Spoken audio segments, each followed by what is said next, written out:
Itu kalau Anda pengen hidup baik itu ya begitu. Harus bersahabat dengan orang-orang soleh, baik itu yang sudah wafat maupun yang masih hidup. Kalau Anda merasa hidup Anda gelap, makanya saya pesan sama asisten saya itu. Segelap-gelapnya hidup kamu dong, jangan tinggalkan sholat, jangan tinggalkan majelis zikir. Minimal seminggu sekali, seminggu dua kali belajar ziarah ke ulama, majelis zikir, bergaul dengan orang-orang yang mencintai masjid. Memang begitu caranya.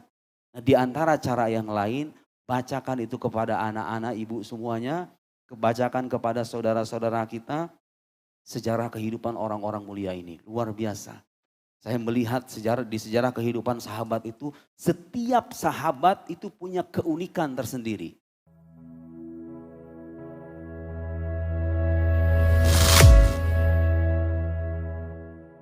Saya dulu beli kitab ini di Mesir, yang punya penerbit-penerbit, ini saya nggak bisa menjamin, tapi saya menduga keras. Ini kitab kalau terjemahkan ke bahasa Indonesia akan laku selaku-lakunya. Biasanya begini dipotong Gus ntar itu biasanya. Di bahan promosi di TikTok. Gak apa-apa, bagus. Suar min hayatis sahabah. Ini kitabnya nih. Saya udah baca kitab ini berkali-kali. Terus terang Pak, saya tidak kuat menahan air mata. Sumpah. Itu kalau sudah kita mencintai orang-orang semacam ini. Malu kita maksiat itu. Hati kita itu jadi seperti dikasih imun. Itu kalau Anda pengen hidup baik itu ya begitu. Harus bersahabat dengan orang-orang soleh, baik itu yang sudah wafat maupun yang masih hidup. Kalau Anda merasa hidup Anda gelap, makanya saya pesan sama asisten saya, segelap-gelapnya hidup kamu dong, jangan tinggalkan sholat, jangan tinggalkan majelis zikir. Minimal seminggu sekali, seminggu dua kali belajar ziarah ke ulama, majelis zikir, bergaul dengan orang-orang yang mencintai masjid. Memang begitu caranya. Nah, di antara cara yang lain, bacakan itu kepada anak-anak, ibu semuanya. Bacakan kepada saudara-saudara kita sejarah kehidupan orang-orang mulia ini. Luar biasa. Saya melihat di sejarah kehidupan sahabat itu, setiap sahabat itu punya keunikan tersendiri. Jadi ini Pak, kalau di MRBJ mau dibacain bisa per episode. Iya, 3 jilid ini, 3 jilid. Suar min hayatis sahabah. Ad-Duktur Abdurrahman Ra'fat Al-Basha. Di halaman awal beliau sampai bersaksi pakai tulisan tangannya. Subhanallah, ini orang menulis dengan hati, luar biasa. Sampainya ke hati juga. Allahumma inni ahbabtu sahabata nabika Muhammad sallallahu alaihi wasallam asdaqal hubbi wa a'maqah. Fahabni yawmal faza'il akbar li ayyin minhum. Fa innaka ta'lam anni ma ahbabtuhum illa fik ya arhamar rahimin. Ya salam. Usah saya terjemahan ya Pak. Mau dibacain apa gimana ini? Konsepnya ini gimana saya? Dibacain. Gus ajar nanti ada bagiannya ya. Udah kan maghrib ya. Jadi hasyiah. Jadi hasyiah itu salah satu tradisi keulamaan klasik di mana ada kitab namanya matan. Kitab utama tuh namanya matan. Nah, itu matan itu biasanya disyarah Pak. Disyarah. Kerjaan ulama kita kayak gitu tuh. Umul Barohin misalnya, kitab akidah itu. Itu 8 halaman. Itu sampai detik ini masih diajarkan di mana-mana. Beliau Imam Sanusi ngarang kitab 8 lembar. Disyarah oleh beliau sendiri sekian ratus lembar. Nanti syarahnya beliau ini dikasih namanya hasyiah, catatan pinggir, anotasi namanya. Di bawahnya itu ada hasyiah, ada suki, ada hasyiah, hudhudi, macam-macam itu. Tebal Pak, ratusan halaman. Kerjaan ulama kita itu dari dulu. Beliau jadi hasyiah nanti ya. Ikrimah, Bapak tahu pasti semuanya dengan sejarah hidup Abu Jahal. Abu Jahal itu Fir'aun hadhil ummah julukannya. Fir'aunnya Bani Israel itu di penghujung hayatnya dia mau beriman kepada Allah, ya kan? Ketika hatta idza adrakahul gharq qala amantu annahu la ilaha illalladzi amanat bihi banu Israil wa ana minal muslimin. Waktu dia tenggelam ketika mengejar Nabi Musa enggak sampai, akhirnya dia di penghujung hayatnya itu sempat mau beriman, mengucapkan amantu annahu la ilaha illalladzi amanat bihi banu Israil. Ngomong-ngomong itu Fir'aun meskipun dia beriman gak mau menyebut nama Allah. Dia bilangnya apa? Aku beriman kepada sosok yang diimani oleh Bani Israel. Gak mau bilang la ilaha illallah. Jadi benih-benih kekufurannya masih ada itu. Dia gak tulus ngucapin tauhidnya itu. Makanya gak diterima imannya Fir'aun itu. Dan dia beriman dalam keadaan Sudah ditutup kesempatan, tidak ada kesempatan lagi. Tapi yang jelas Fir'aunnya Bani Israel itu masih mau beriman gitu loh. Abu Jahal ini di penghujung hayatnya dia tewas di peperangan Badar. Bertempur dengan 2 orang pemuda, saya lupa namanya. Kemudian datang Abdullah ibn Mas'ud. Abdullah ibn Mas'ud kemudian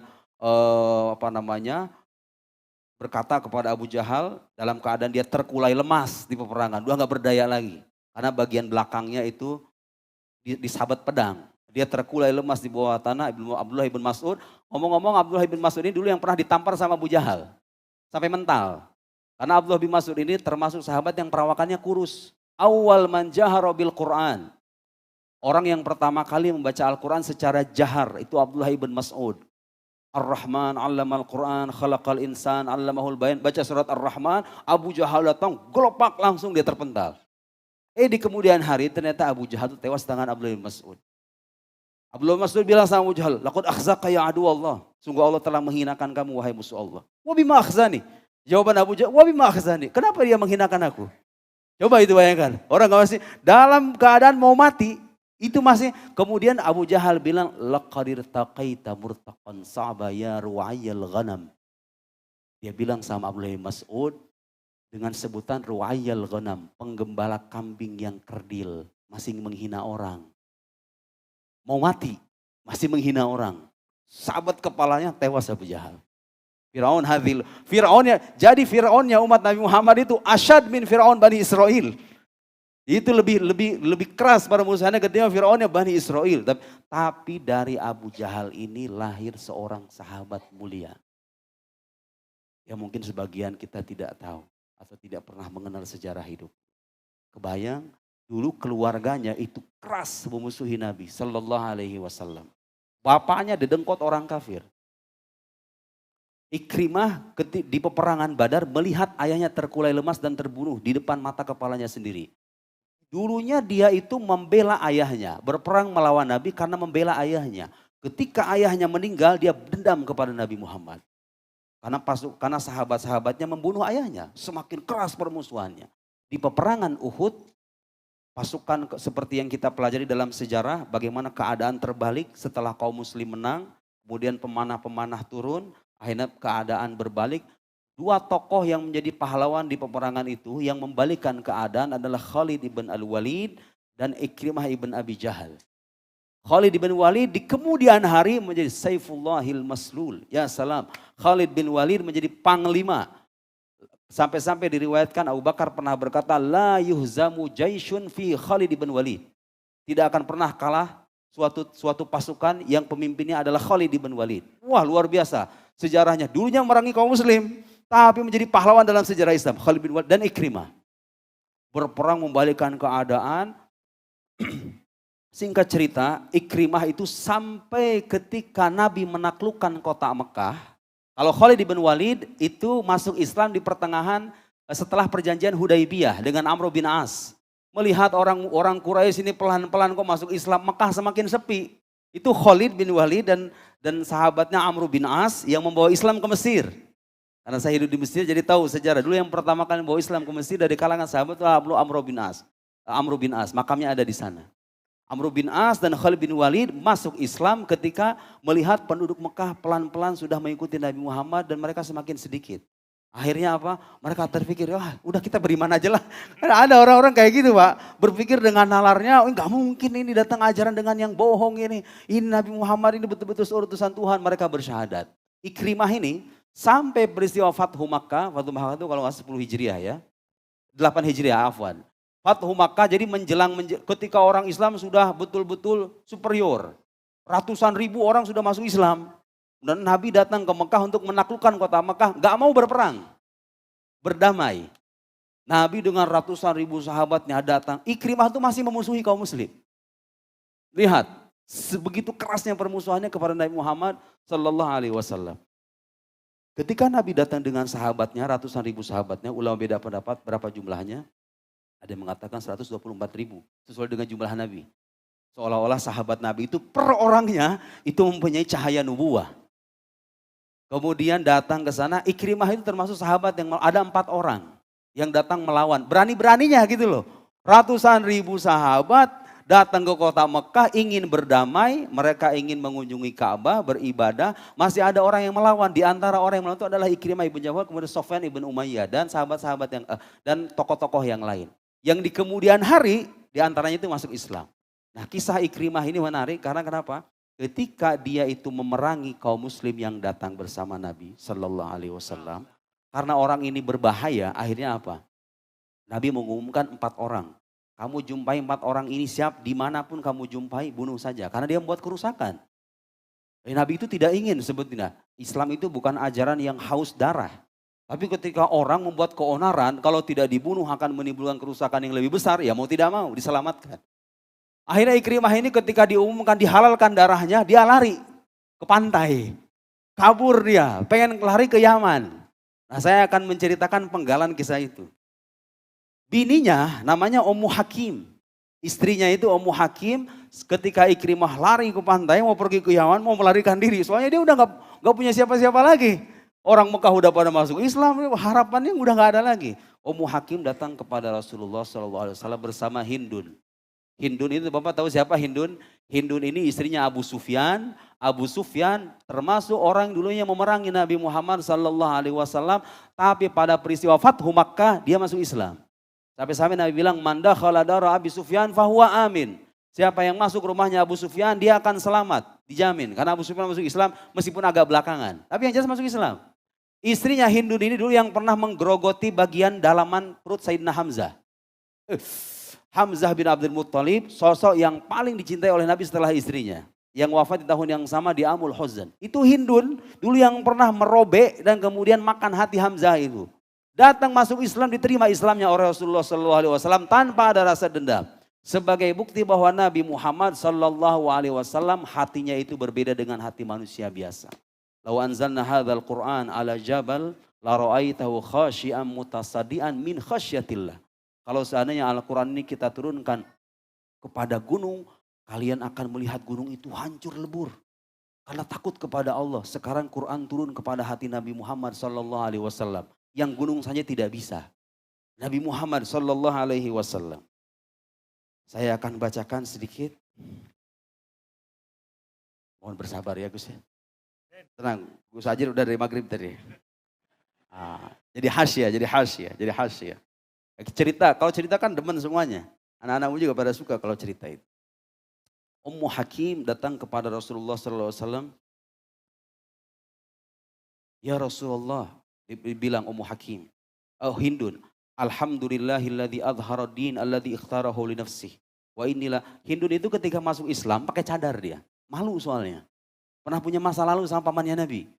Ayo pakai cadar. Cadar itu bisa jadi antisipasi. Untuk menutupi rasa malu ya. Kemudian bilang ya Rasulullah. Segala puji bagi Allah yang telah menampakkan agama yang dia pilih untuk diri. Wa inilah as'aluk antamassani rahimuk bi khair fa ini imra'ah mu'minah musaddiqah. Jika cerita Hindun menyatakan keimanannya, kemudian ketika dibuka cadarnya, ternyata dia adalah Hindun binti Utbah. Kemudian Rasulullah, dia jawaban Rasulullah ketika Hindun masuk Islam apa Pak? Marhaban biki. Marhaban, disambut sama Nabi. Seolah-olah melupakan semua masalah. Ada orang Pak yang kayak gitu, hati manusia ada yang kayak gitu. Hati manusia normal maksud saya. Boro-boro yang kayak begini, kita disakitin sama mantannya karena kita bencinya itu bertahun-tahun ya kan. Ya hati manusia kita begitu. Ini menyangkut orang yang sudah mencabi-cabi. Seperti Hamzah itu tewasnya bukan di tangan Hindun. Tapi di tangan seorang namanya Wahsy. Wahsy ini dulunya juga membunuh Hamzah. Tapi di kemudian hari pada pemerintahan Abu Bakar terjadi Harbur Riddah. Memerangi orang-orang murtad. Nabi palsunya namanya Musailamah al-Kadzdzab. Kata Wahsy, qataltu bihadhil hirbah khairan nas Muhammad ibn Abdullah. Aku membunuh sebaik-baik manusia dengan apa? Hamzah ibn Abdul Muttalib, afwan. Qataltu khairan nas Hamzah ibn Abdul Muttalib. Aku telah membunuh sebaik-baiknya manusia Hamzah ibn Abdul Muttalib. Terus ketika dia berhasil membunuh Musailamah, wa qataltu biha syarran nas Musailamah al-Kadzdzab. Ditebus dosanya, Wahsy masuk Islam, wafat sebagai muslim. Dulunya membunuh paman Nabi SAW. Coba itu kurang besar apa itu coba itu. Membunuh paman Nabi. Kalau Wahsy itu cerita masuk Islamnya agak unik. Karena ketika dia datang, Nabi itu minta, tolong ceritakan kepada saya bagaimana dulu kau membunuh Hamzah, pamanku itu. Diceritakan Pak, sedetail itu. Kemudian kata Nabi, kalau bisa coba palingkan wajah kamu dari. Karena saking tidak kuatnya. Nah, Hindun ini masih disambut sama Nabi sallallahu alaihi wasallam. Tsumma qamat Ummu Hakim zauj Ikrimah ibn fa'aslamat wa qalat Ummu Hakim masuk Islam. Nah, ini suaminya yang mau lari ini dikejar sama dia. Masih ada kesetiaan dalam hatinya gitu kepada suaminya meskipun. Nah, kemudian ketika sampai di pantai, Ikrimah ini ketika dia mau naik perahu, dikisahkan di sini, ketika naik perahu, orang yang bawa perahunya ini bilang sama Ikrimah, "Akhlis hatta anqulak." Ikrimah, jadilah orang yang ikhlas. Kalau mau kau antarkan. Kalau mau diantarkan, kamu harus ikhlas. Kaifa akhlas gitu. Gimana saya berikhlas itu? Taqul asyhadu an la ilaha illallah wa asyhadu anna Muhammadar Rasulullah. Kamu kalau mau saya anterin, kalau mau nyebrang pakai perahu ini, kamu harus bilang asyhadu an la ilaha illallah wa asyhadu anna Muhammadar Rasulullah. Tahu jawaban dikirim apa? Ma harabtu illa min hadza. Saya ini kabur justru pengen lari dari itu katanya. Saya kabur pengen lari dari itu. Kok bisa-bisa kau paksa saya? Ikrimah ini. Subhanallah, tapi namanya hidayah, lihat Pak. Kemudian datanglah istrinya sehingga cerita. Faqala Ikrimah ma haratu illa min hadza wa fi ma huwa huma kadzalik id aqbalat Ummu Hakim ala Ikrimah wa qalat. Datanglah istrinya kemudian ya ibna ammi ji'tuka min indi awsalin nas wa abarrin nas wa khairin nas min indi Muhammad ibn Abdullah.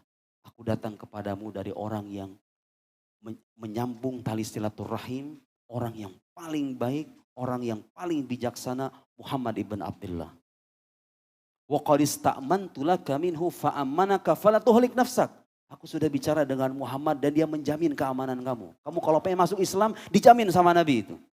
Nabi sudah memberikan kabar kepada istrinya kalau Ikrimah masuk Islam keamanannya dijamin sama Nabi. Ikrimah kaget kan? Soalnya dia merasa berdosa. Ketika orang semuanya tunduk di Batu Makkah dia masih mau melawan gitu loh. Dia termasuk orang yang dihalalkan darahnya. Anti kalamtihi, kamu sudah bicara dengan Muhammad? Naam. Anak kalam tuhu fa'ammanak. Saya sudah bicara dengan Muhammad dan dia menjamin keamanan kamu. Wa mazalat tu'ambihi tuhaminu wa taminu hatta adamaha. Singkat cerita ketika mau dibawa itu istrinya, kata istrinya, ana muslimah wa anta musyrik. Saya sudah berislam, kamu masih musyrik, gak boleh pegang-pegang. Wah dia langsung mikir kan, kalau gini ceritanya bini saya bisa lari juga.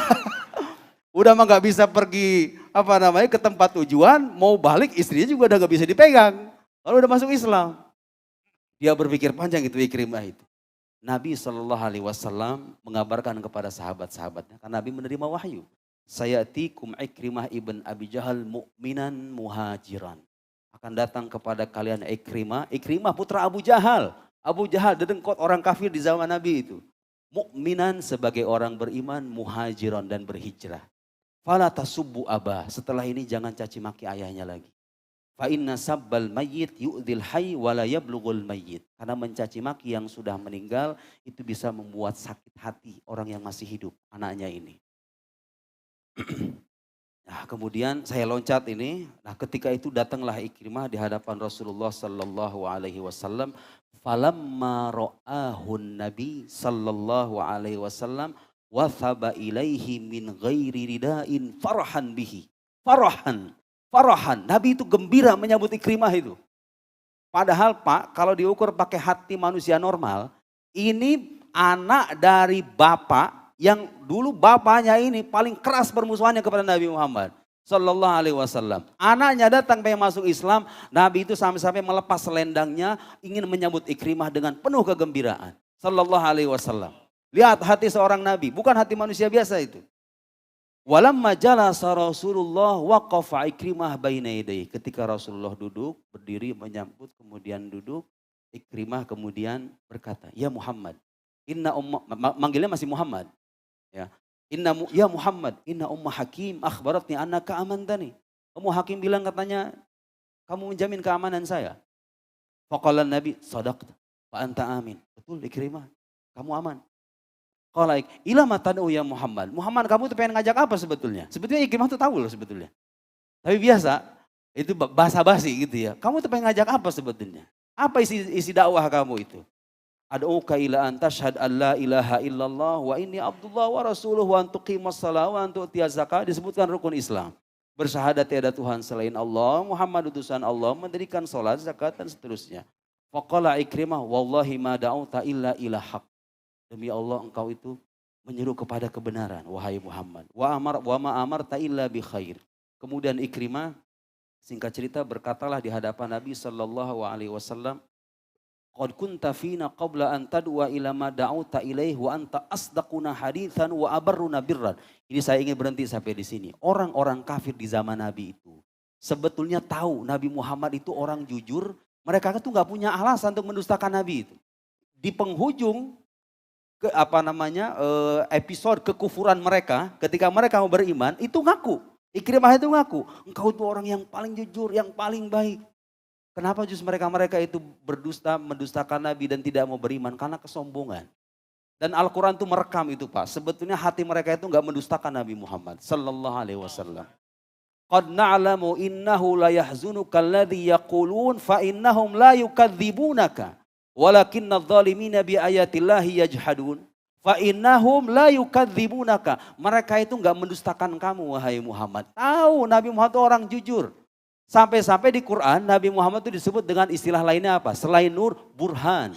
Ya ayuhan nas qad ja'akum burhan. Qad ja'akum minallahi burhan. Burhan itu artinya sesuatu yang jelas dan kejelasannya terang benderang. Sampai-sampai tidak ada celah untuk meragukan. Itu namanya burhan. Bukti yang sangat jelas namanya burhan dalam bahasa Arab. Qad ja'akum burhanum minallah, burhan. Nah kemudian bersyahadat asyhadu alla ilaha illallah wa asyhadu anna Muhammadar Rasulullah. Permintaan, Ikrimah punya permintaan kepada Rasulullah. Kata Rasulullah, kamu punya permintaan atau enggak? Kata Ikrimah, satu permintaan saya.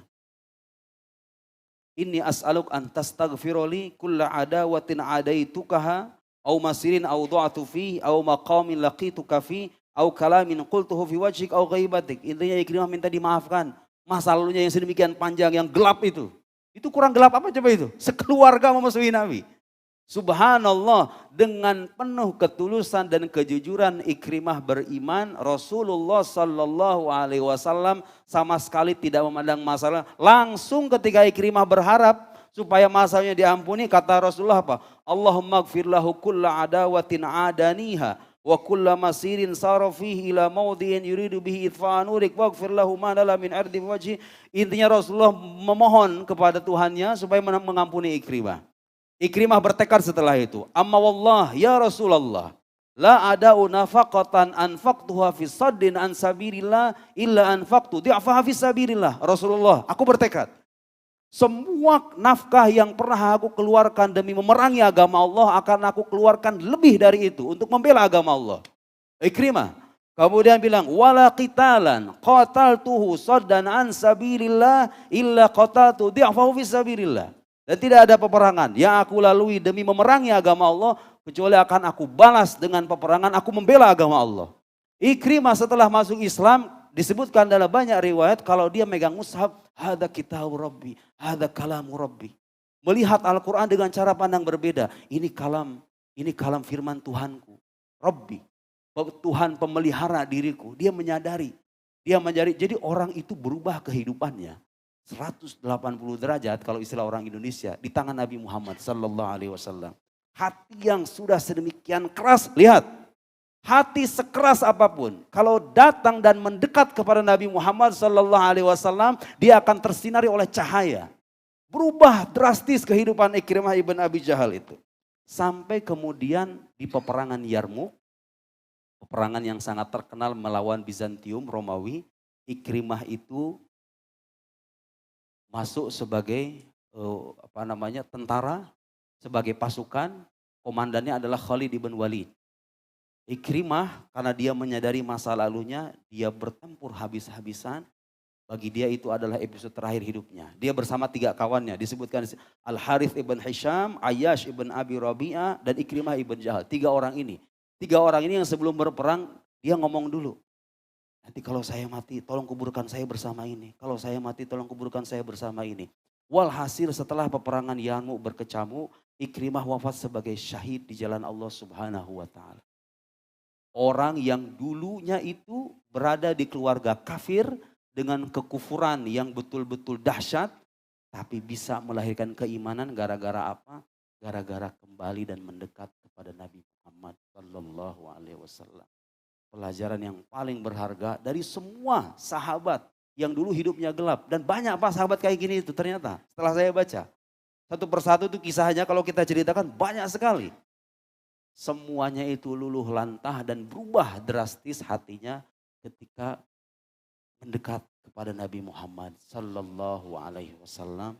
Karena itu kalau kita ingin mengharapkan perubahan dalam hidup kita, perubahan dalam amaliyah ibadah kita, perubahan dalam cara berpikir kita, mental kita, kebaikan kita, kunci dari segala kunci itu adalah mendekat dan memupuk rasa cinta kepada Nabi Muhammad Sallallahu Alaihi Wasallam, karena beliaulah perantara kita menuju Allah Subhanahu wa